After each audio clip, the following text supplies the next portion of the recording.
going on? It's Marx Almighty, chilling with Dream Stack. Today we spent some time going over a couple of my art pieces. New artists based out of Miami, Florida, originally from California. Being out here doing my thing for the last year. Right now, we're just trying to give y'all a little glimpse of what I got going on right now.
I have an appreciation for just in the look and appearance of what I see. You know, not necessarily saying, oh, it got to be a Basquiat painting. It could be a 10-year-old kid that painted it if it looked good.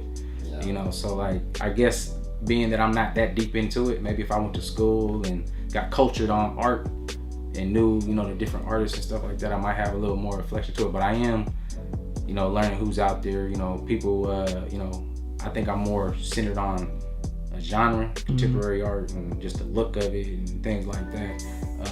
Mine is a whole new category too, in my perspective, because there's not a lot of people using wood the way I'm using it.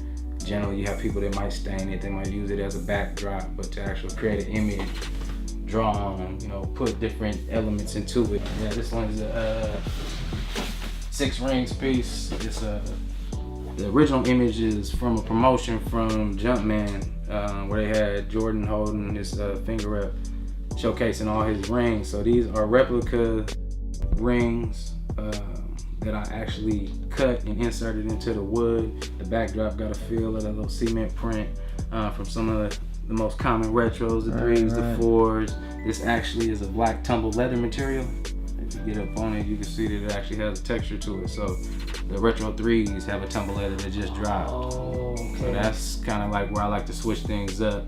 I did a similar piece like this that I got to Fabulous, and it was reversed. The backdrop was black leather. This was a shiny gloss black, and then the same basic setup of what we got going on with the face and whatnot. Who was your biggest inspiration? That's a crazy story in terms of inspiration. It's that little girl on the wall, my daughter. Not trying to be, you know, corny with anything like that, but it was me and her. I had a little Fisher-Price paint station set up for her, and probably about 2 years ago, her and I were working on little projects for her, painting and stuff, and I'd always call her my favorite artist. So anything she did, I'll big up her. Oh, when you sing the song, you my favorite musician. Oh, you drawing, you my favorite artist. And she returned it back to me. She was like, no, you my favorite artist. She's like, I always see you doing everything for your little events and stuff. So when she threw that at me, it kind of clicked. I'm like, oh shit, I might be able to run with this. Let me, you know what I'm saying, let me invest a little bit more time in it. And then from there, it kind of branched off. I used to hit up a lot of sneaker events and transitioned from being predominantly shoes scattered all over the place and displayed to now it's all artwork. You know, that's what we met at. We met at exactly. Coin Slide. Coming up again too, another one. Yeah, shout out to him. I know you said like your daughter motivated you back then.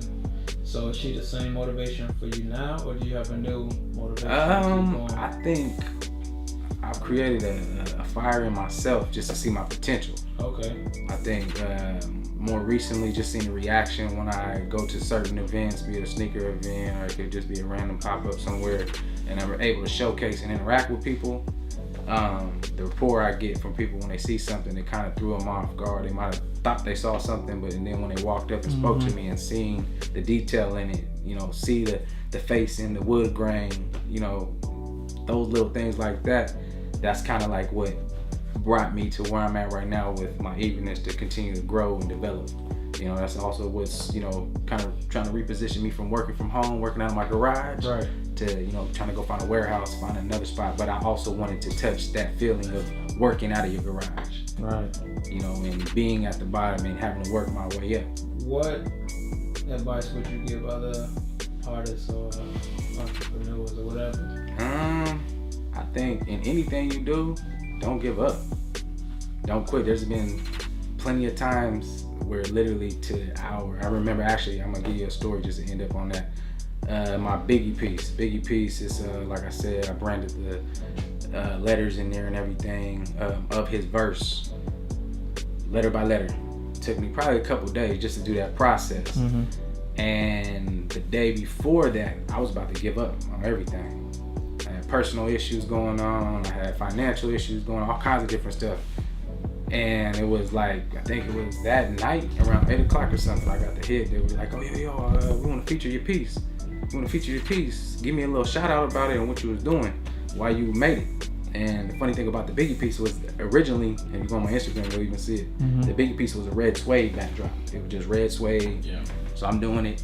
I'm in my, you know, in my little garage, whatever, going through the process, and I'm like, something don't look right. It don't look right to me. And this is before I even showed anybody else. I happened to post it and shoot it, and what I posted it and sent it to Diddy's DM. I'm like, he ain't gonna see it. I'm gonna shoot it in there though. And coincidentally, he's sitting there doing his posts, 5-10 of them every couple minutes or whatever. And one of the posts was fuck average. It coincidentally happened right around the time where I was doing the piece. So I was like, okay, I gotta touch this back with something else. Yeah. I went back to the drawing board. I got my little notebook where I started like doing any ideas and stuff. And then I just went to it and I was like, you know what? I gotta put a verse in there somehow. Then I was like, how can I do it? And I used the brander actually to brand stamps on some of the jackets that I make. Just a little twist of me marketing myself on my apparel. So I took that brand and was actually branding out all the lyrics. And after I did that, actually after it sold, posted the picture and whatnot, that's when Revolt tapped in, Revolt TV, Diddy's music channel, and showed some appreciation and gave me my little feature on their page. So that was a good, you know, time when I was about to give up and I had to kind of redirect my focus and jump back on the horse and be like, look, man, you gotta get out there, man. You can't give up on what you got going on, especially if it's something that you're passionate about. So if you got passion and love for something and the energy and effort to do it, you know, the only thing that can stop you is you.